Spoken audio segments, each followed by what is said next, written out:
Hello, it is Ryan, and we could all use an extra bright spot in our day, couldn't we? Just to make up for things like sitting in traffic, doing the dishes, counting your steps, all the mundane stuff. That is why I'm such a big fan of Chumba Casino. Chumba Casino has all your favorite social casino-style games that you can play for free anytime, anywhere with daily bonuses. That should brighten your day a little. Actually, a lot. So sign up now at ChumbaCasino.com.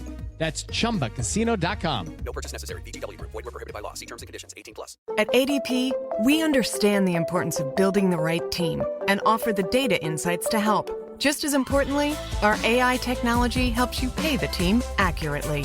Grow stronger with ADP. HR, talent, time, and payroll. Becoming a magician takes thousands of hours. Right, Ashley? Oh, I'm not a magician. I'm a design specialist at the Container Store. But you transform closets and pantries. Well, I turn your most frustrating spaces into ones you love. With a magic wand? With Alpha, our customizable, adjustable, and affordable shelving and drawer system. The amazing Ashley! Making daily frustration disappear. Just doing my job. Transform your space with Alpha and save 20% on purchases over $500. Get started with your free design at the Container Store today. The CBS Radio Mystery Theater presents...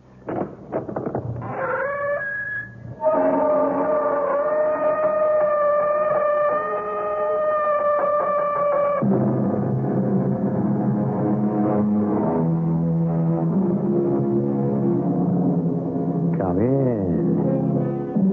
Welcome. I'm E.G. Marshall. It has been said we all have something to hide. The question is, how strong is that desire? How great is our need to blot out, to obliterate, to forget? Sometimes the mind will disguise reality so completely that nothing can penetrate its mystery. To what lengths will the human brain go to avoid ugly remembrance, or to conceal, even from itself, a tragic truth? For the mind can be cagey, evasive, and deny its owner even the passage of time. Put yourself in my shoes, Doctor. A man whose mind is a total blank for 45 years. Total blank. No past, no memories. It weighs on you. You can't concentrate on living your life. You can't even plan your future. Because all the time you're saying to yourself, who am I? Did I have a family? Brothers, sisters? Was I single, married? Do I have children? Where do I belong?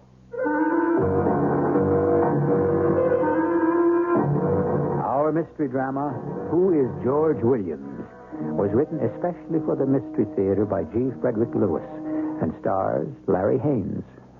It is sponsored in part by Buick Motor Division and True Value Hardware Stores. I'll be back shortly with Act One.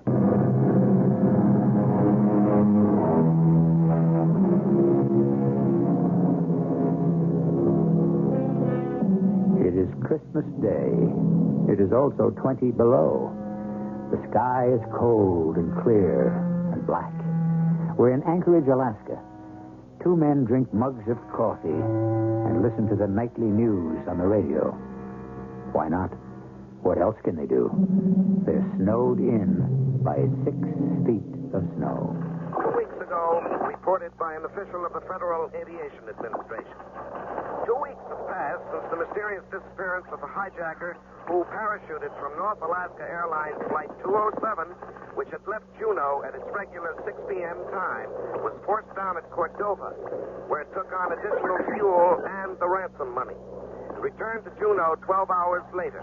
All passengers and crew safe, but no hijacker aboard. It's incredible. And they still haven't found him? Bizarre skyjacking episode in the history of air piracy. A stoop-shouldered, middle-aged man extorted $1 million from the airline and thwarted any attempted capture by parachuting to safety with the suitcase of money. Over the Panhandle. FBI officials have given up their manhunt owing to the severe snowstorm 45 miles north of Dawson. The location of this jump was determined by the time a signal light went on in the cockpit, indicating a drop in the airplane's air pressure when the hijacker opened the rear door and jumped. Well, what's the matter, George? Why'd you shut off the radio? That bugs me, that's all.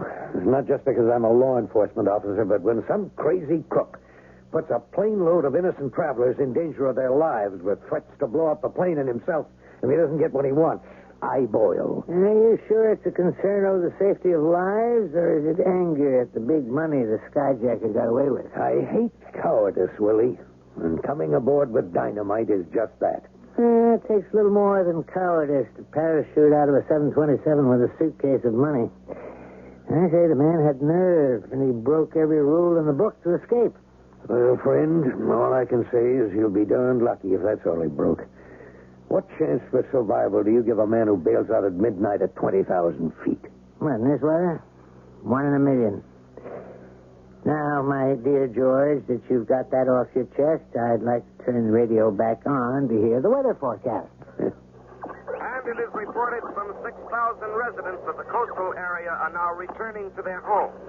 They may not have blizzards down south, but a quake is much worse. Shockwave south to Seattle registered 7.3 on the Richter scale. Palomar Observatory north of Anchorage reported the epicenter to be 35 miles west of Sitka in the southwest corner of Alaska. This is the end of the news at 9. It's the end for me, too. I've had enough bad news. Doc, Willie Bertram, and I have known one another since we went to Anchorage High School together. Willie went into medicine, and I joined the police force. Willie's a widower, and I'd never married, so we generally share the holidays. This cold and blustery Christmas was no exception. We got out the old chessboard, and I was puzzling over a move. It's illegal for Black's king to capture the queen. You say. Well, you want to expose yourself to capture by my bishop? What's that? I'm saying your king can't get out of my queen's range. Willie, did you hear something? Only you hoping to find a safe flight square, which there ain't. Funny, I thought... Now, wait a minute. Are you going to play or talk?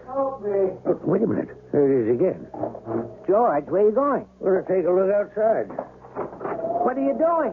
Close that door. There's somebody out here, lying in the snow, Willie. Give me a hand.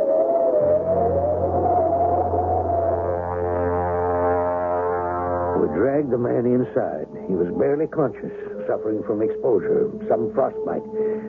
His clothing, a badly torn business suit, and what looked like blood all over him. We undressed him, and Doc Bertram examined him. Contusions about the head, fractured leg. Where do you suppose he came from? I checked all his pockets. There's no wallet, no labels in his shirt anywhere. No identification whatsoever. How about his shoes? Old, worn, no maker's mark. How badly is he hurt?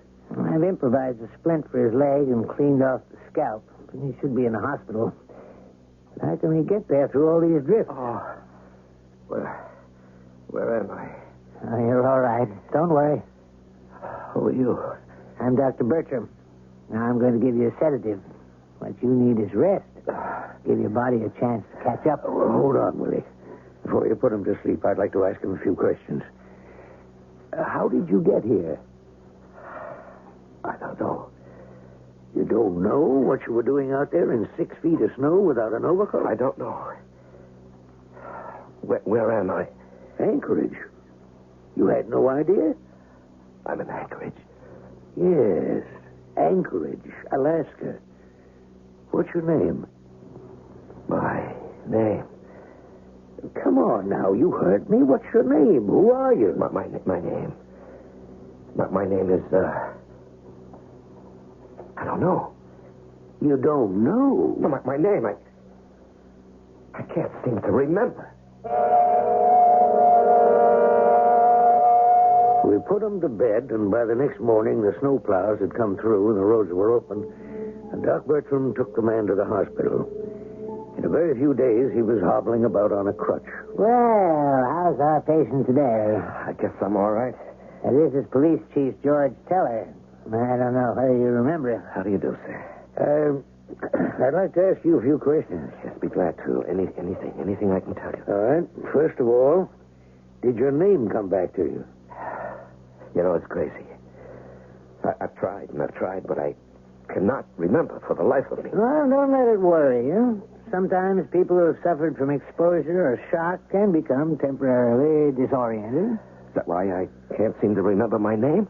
Well, what can you remember? Well, I've been thinking. And all that comes back to me is that for some reason I had to get to Anchorage. It's as if I had some important reason to get here. So one could presume you don't live in this city. No, I don't think so. Well, that would explain why you weren't dressed for our weather. Have you any idea where you're from? No, none whatsoever. Well, I have to make out a report on you. I'll have to identify you somehow. All right, give him a name, George. Let's see. How about George Williams? Your first name and mine. George Williams. Okay, why not?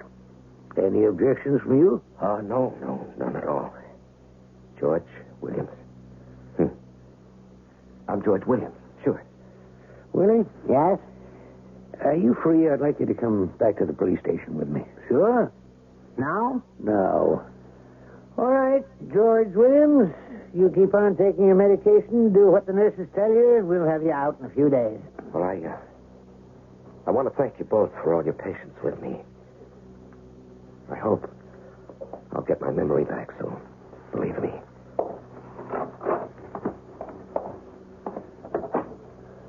What were you hustling me out of there in such a big rush, George? What's the hurry? You'll see, Willie. What's this?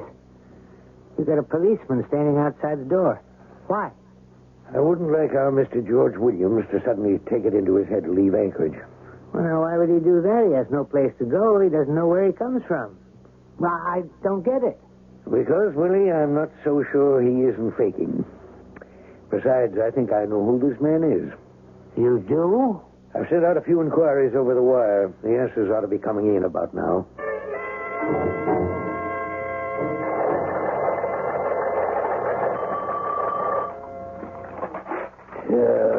Gun it. Well, what? I was wrong. Look at this teletype, Willie. Are you going to tell me what this is all about? I was positive George Williams was that hijacker. The one who jumped with $1 million? I was so sure. It all made sense. And he isn't. I sent a complete description on to Juno. Doesn't really tally with the hijackers. Not in any way. Age, height, coloring. Well, you tried, Sherlock. I could have told you that amnesia, it is, unfortunately, the real thing. So the big question remains. You mean? Just who is George Williams?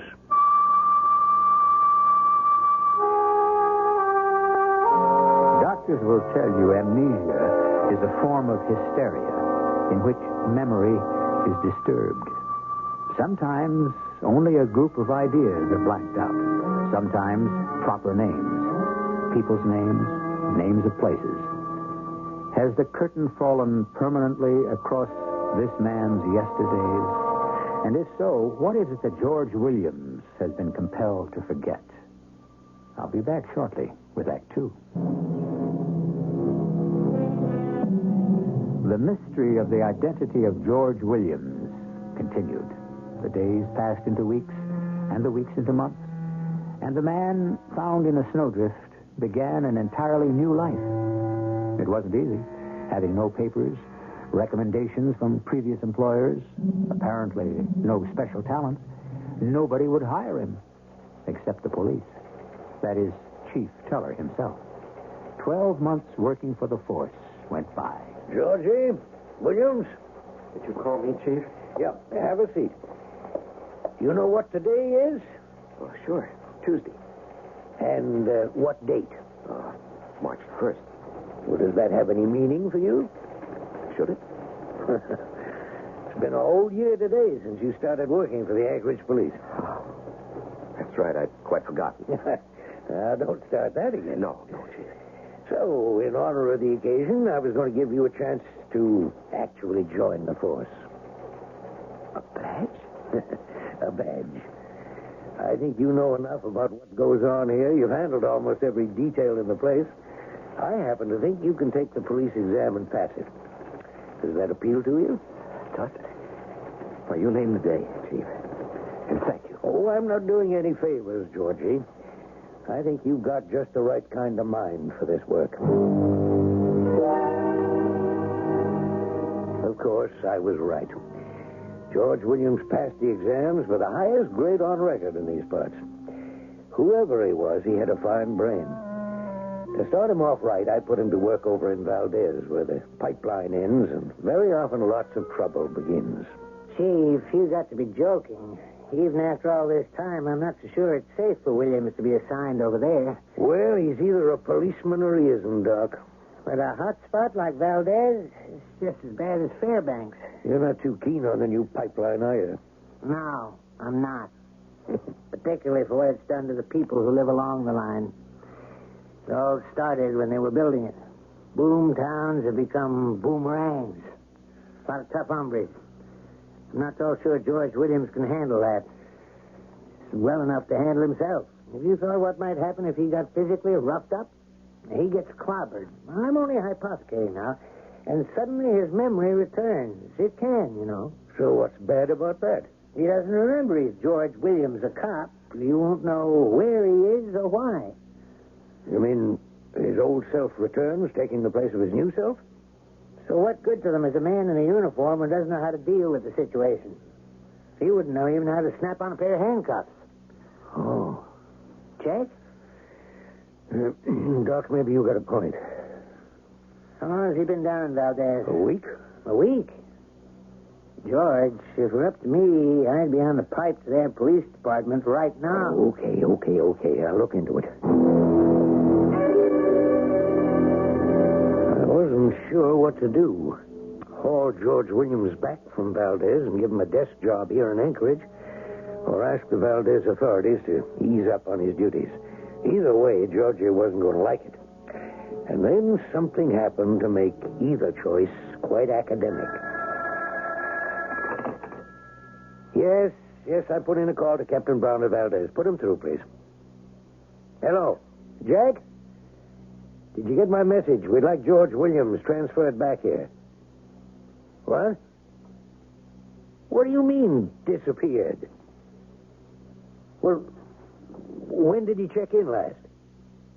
Day before yesterday? No trace? That's not good, Jack. Well, I can't really explain it. I think maybe I'd better hop down to Valdez and see if I can help you find him. Yes, it could be very serious. Disappeared? George just vanished? That's what Jack Brown said. I was afraid of that. You're going down there? Just as soon as I can, Doc. I'd like to come along. After all, he's my patient. Do you want to go tonight? It's not far. Can you give me till morning, George? I've got 2 cases at the hospital that they're watching. 6 a.m.? You called it. Hello. Is Chief Teller there? Hold on. It's for you, George. Chief Teller here. Who is this? George Williams. Understand you were looking for me. Well, not only me, but Captain Brown and Valdez. What happened, Georgie? I'm okay. It's Georgie. He's okay. We had a little action here, that's all. You sure you're all right? Yeah, I'm fine. The captain said you wanted me back in Anchorage, so I'll be there as soon as I can. Tell you all about it when I get there. Georgie, can I speak a moment to Captain Brown? Hold on. He just stepped out. We cleaned up a gang who was stealing from the Alieska warehouse. Millions. He's gone downstairs to book them. You played cop or detective, Georgie? A little of both, I guess. Tell you when I see you.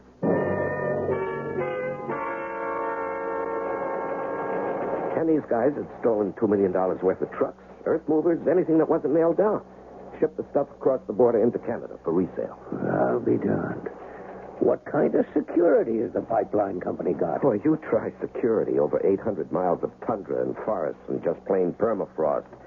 Anyway, I was assigned to watch their Valdez warehouse. They'd take stuff from right out of the warehouse? So I got me a job as the warehouse night watchman. When the gang tried to pay me off, I knew I was in the right place. Where did you disappear to? Well, I was on a Hercules cargo plane that used to ferry pipeline equipment up into the Brooks Range. You were on a plane? And 3 of the gang were flying it to Canada. I persuaded them to turn around. Then when we got back, I turned them in.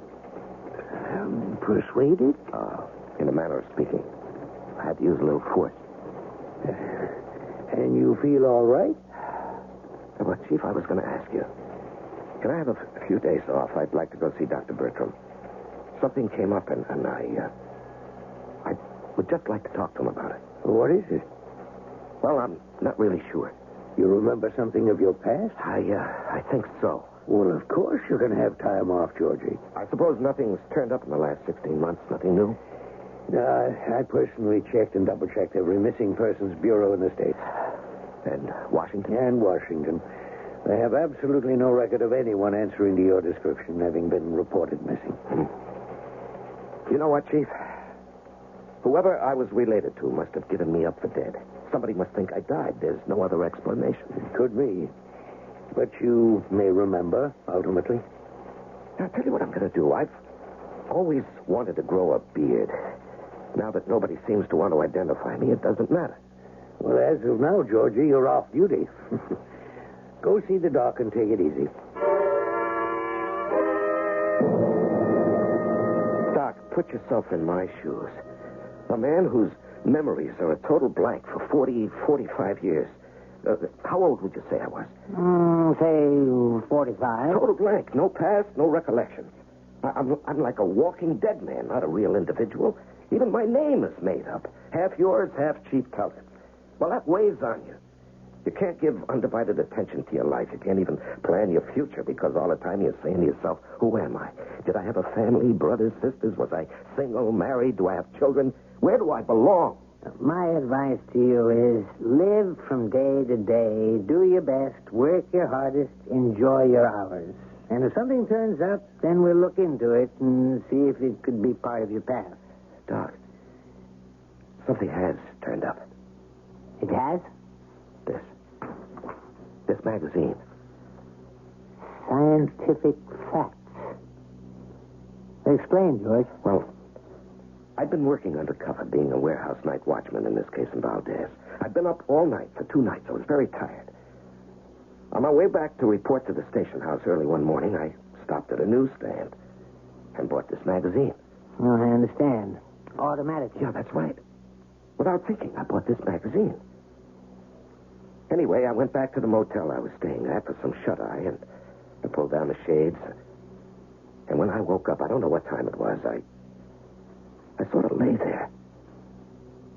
I switched on the light, and I started to read it. Yeah? Don't you see? I read it. And what I read made complete sense to me. Articles on scientific research, one in particular, a long article on bone structure and its friability with increasing age. Now, where did I get all that knowledge, Doc? The background to understand it. And I was half awake. You're thinking you were a man of science, perhaps, in your previous existence. Well, is there any other explanation? That's why I came here to tell you, Dr. Bertram. Now, you're a doctor. Could I have been a doctor? Possibly. The mystery is, however, what drew the curtain over your mind? Now, I'd like to tell Chief Teller what you told me, may I? Oh, sure. It's nice to have you back in Anchorage. And between you and me, that beard you started makes you look very distinguished indeed. It's surprising what a good disguise it is. Having a beard these days makes you look far less conspicuous than not having one. Which is an asset for a policeman or a detective. Another year went by, and George Williams became one of our best investigators. Most intuitive, most thorough. There didn't seem to be any lengths to which he wouldn't go to pursue a criminal. As for his lifetime before his mysterious arrival that Christmas Day at my house, that part of his past appeared too deeply embedded ever to reappear. Chief Teller, listen to this just coming in on a teletype. Have you expert to loan us for brief inquiry into discovery of human skeleton near Salisbury Sound? Signed, Juneau Police. Have we an expert on skeletons? In words of one syllable, I'd say no. Chief, where is Juneau? Oh, it's about 600 miles down the coast. Well, surely you know where Juneau is. Yes. Of course I do. It just, I was startled by the name. You know someone who lives there, Georgie? I'm not sure. Juneau. Sort of rings a familiar bell. Oh, well. Would you like the assignment? Oh, no, I'm no expert on skeletons. Oh, Willie Bertram says you are. Well, he's exaggerating. I do read a lot, particularly anatomical articles, books. I just seem to take to it. Well, it's all settled then. I'll wire them to expect you. Chief, you're doing this for me, aren't you? Only partly. If we can help another city's police department, why not? All Alaskan law enforcers ought to work together. It's more than why not, isn't it? Well, you know, Georgie, I only loaned you my first name. Maybe someday I'd like to have it back. Maybe someday soon. I'd like for you to remember your own name. I wonder if I'll find it in Juneau. A king about whom the great Shakespeare has written once cried aloud as follows: "Oh, that I were as great as is my grief, or lesser than my name, or that I could forget what I have been, or not remember what I must be now." That is what faces George Williams. Whether the mystery of his past deepens or is solved, we shall discover when I return shortly with Act 3.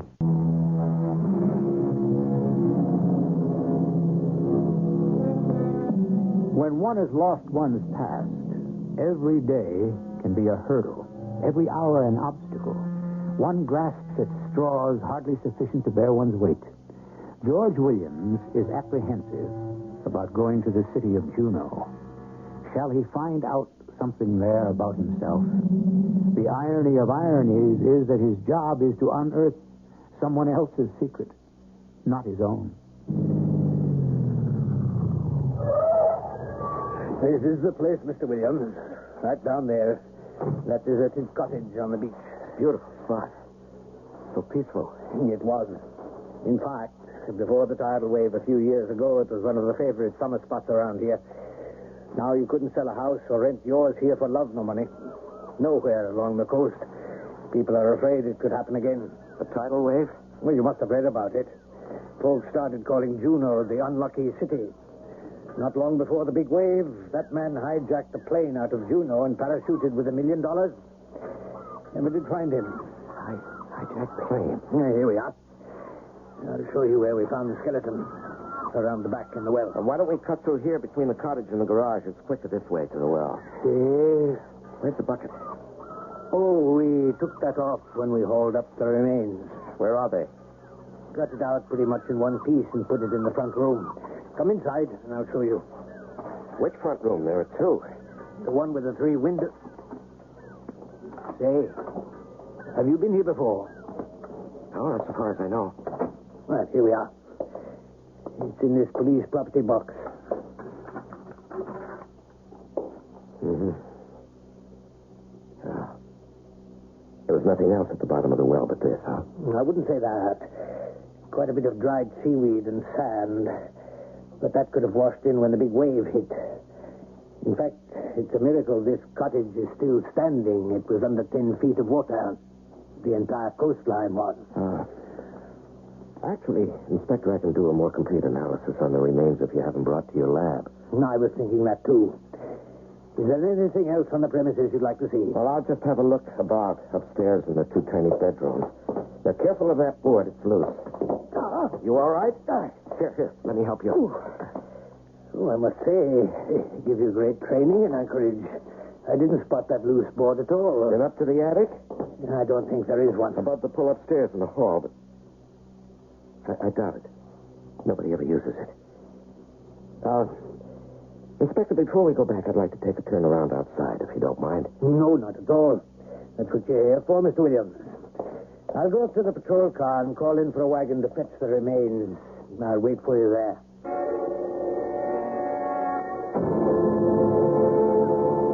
Hello, Central 3. Inspector Barrett here. Central 3 here. Jim, will you send a wagon around to Salisbury Sound? Will do, Inspector. Oh, and Jim, do you know anything about this Detective Williams they sent over from Anchorage? Know anything? What do you mean? Well, between us, there's something peculiar about that man. Right now, he's standing outside the cottage, looking off into the Gulf. He's been standing there, staring for at least 5 minutes. So? Well, never mind. He's coming up the path now. I think I'll call Anchorage when we get back. I'll see you. Over. Over and out. Good morning, Inspector Barrett. The examination's completed. I'd say these are the bones of a female, age about 35, 5 foot 7 inches. Yes? That's all. That's all. Well, I'm afraid these bones were discovered too late to learn much more from them. No teeth, which makes that identification impossible. No bones broken or fractured. Nothing.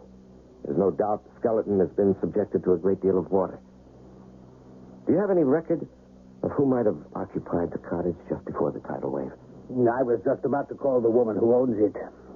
She used to rent it out and then hire herself out as housekeeper and maid, come in and clean the place. Constance Roberts. I ought to talk to her. I'll arrange it. Wait a minute. Did you say Connie? Did I?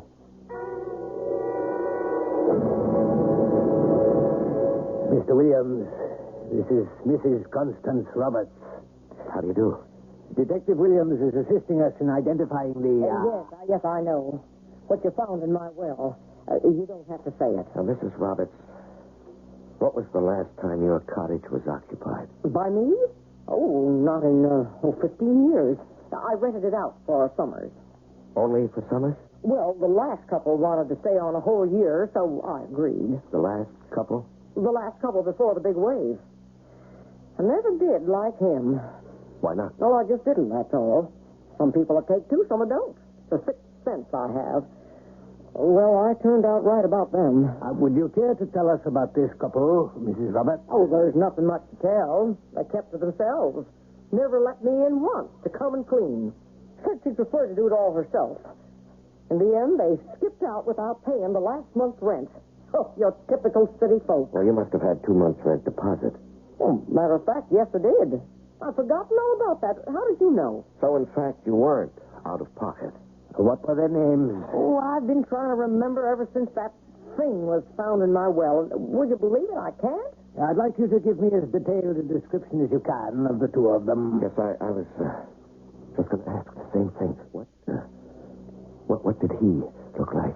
Well, sir, I'd say he was about your height and build. Mine or his? No, this gentleman. Detective Williams. 5'10". And if you'll pardon my saying so, if you didn't have a beard, Mr. Williams, I'd say the professor looked very much like you. Report to Chief Teller, Anchorage Police, from George Williams. I'm aware this should be a report on my investigation of the Juneau skeleton case. But I'm afraid it has to be more than that. It's not easy for me to write this, but the evidence is clear and irrefutable. There is no doubt in my mind that the skeleton must have been that of my wife. The cottage and the surroundings became increasingly familiar to me as I viewed them. And I was practically identified by the lady owner during an interview. Why I murdered my wife and how I found myself at your doorstep here in Anchorage on Christmas Day 3 years ago are a complete mystery to me. Nevertheless, I hereby hand in to you my resignation and ask only that the law take its course. Sincerely, George Williams. Georgie, you got that report on the Juneau case? Yes, sir. Here it is. Thanks. I'll look at it later. I wish you'd look at it now, sir. Well, I've got something more important than that to tell you. Have a seat. I know what you're going to say, sir. Oh, I doubt that very much. All I can say at this point, sir, is I'm very, very sorry. I don't know what you're talking about. Well, if you'd look at the report now, sir, it would clarify it. Just a moment, Georgie. First things first. Has Dr. Bertram arrived yet, Sergeant? Good. Send him right in. Yes, alone. I want to see him first. Come in, Willie. Hello, Williams. You told him yet, George? No. I thought perhaps It's such a delicate matter, I'd let you handle it.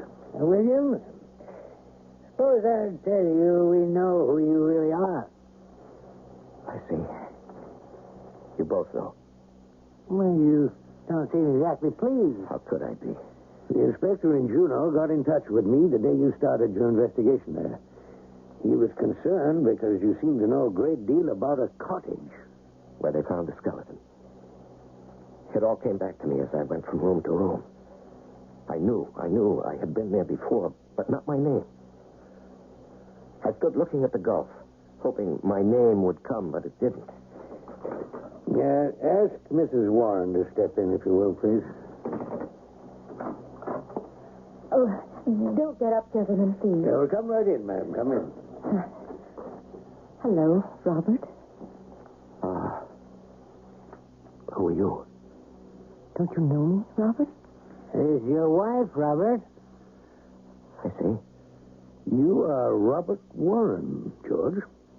Don't you remember anything, Robert? Do you mind if I sit down? Well, it's quite true, my boy. This is Amy Warren, your wife. Let me sit down beside you, Robert. Darling, give me your hand. When I got a call from Juneau, Georgie, Robert, and you were identified as Robert Warren, a lecturing professor, I checked every university within 50 miles. And sure enough, the day that plane was hijacked, you had a speaking engagement right here in Anchorage. Robert, do you remember you were going away for a week, and I went up to Shepherd Peak to visit Mother and Dad while you'd be away? Do you remember that?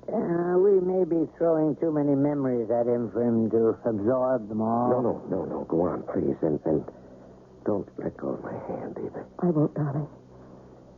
You had said you'd take that flight, the one that was hijacked. But when the plane got back, you weren't on it. And the next day was that awful earthquake and tidal wave. When I finally got back to our cottage, there was nobody there. I called the university. You'd never arrived.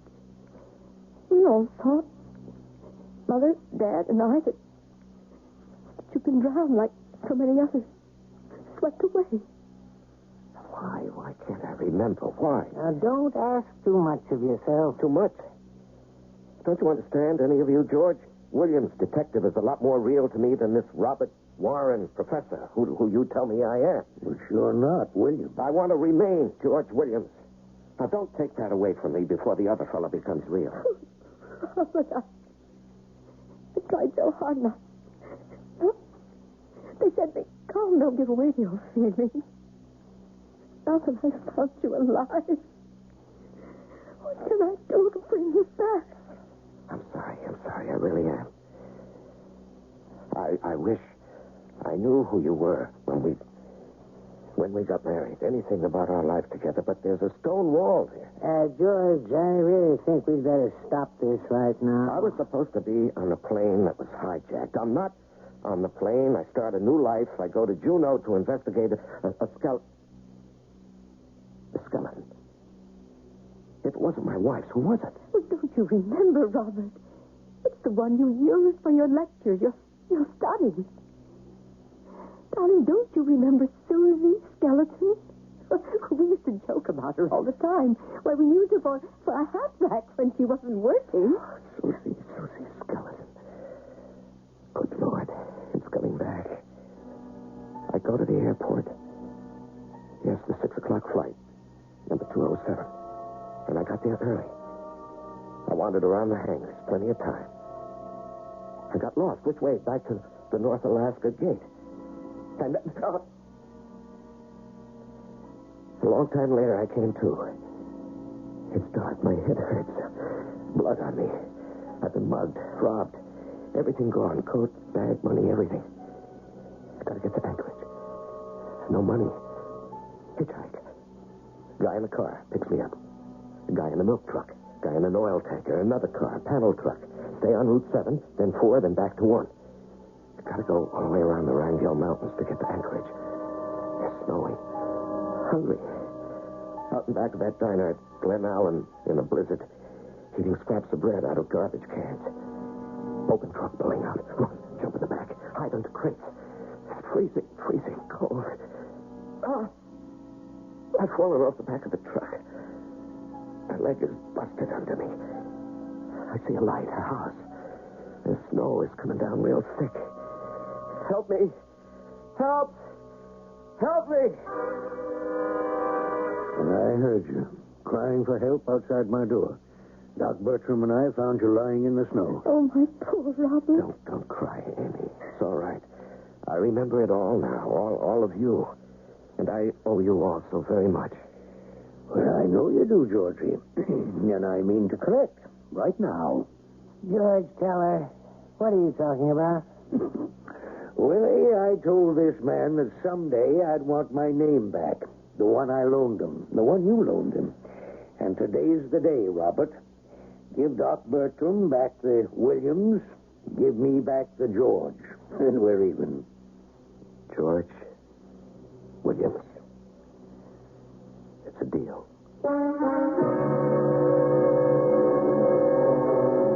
And so George Williams found himself. It's not often that a man believes he has killed someone, only to discover that it was but pieces of his past that had died. What do you suppose lies in his future? We'll see when I return shortly.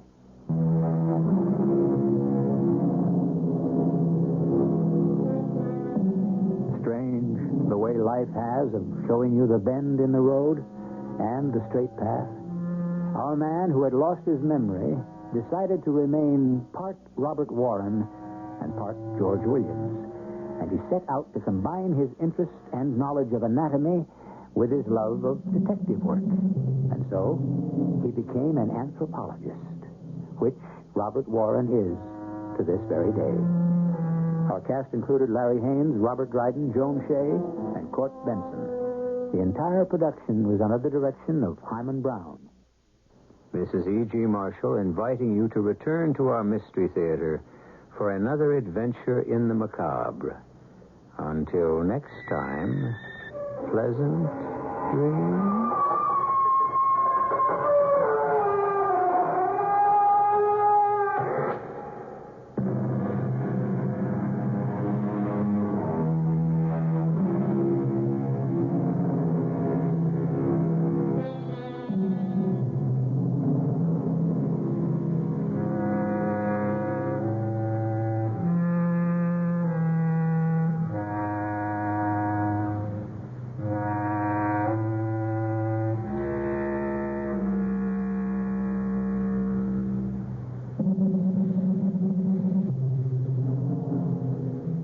Hey, it's Ryan Seacrest. Life comes at you fast, which is why it's important to find some time to relax. A little you time. Enter Chumba Casino. With no download required, you can jump on anytime, anywhere for the chance to redeem some serious prizes. So treat yourself with Chumba Casino and play over 100 online casino-style games, all for free. Go to ChumbaCasino.com to collect your free welcome bonus. Sponsored by Chumba Casino.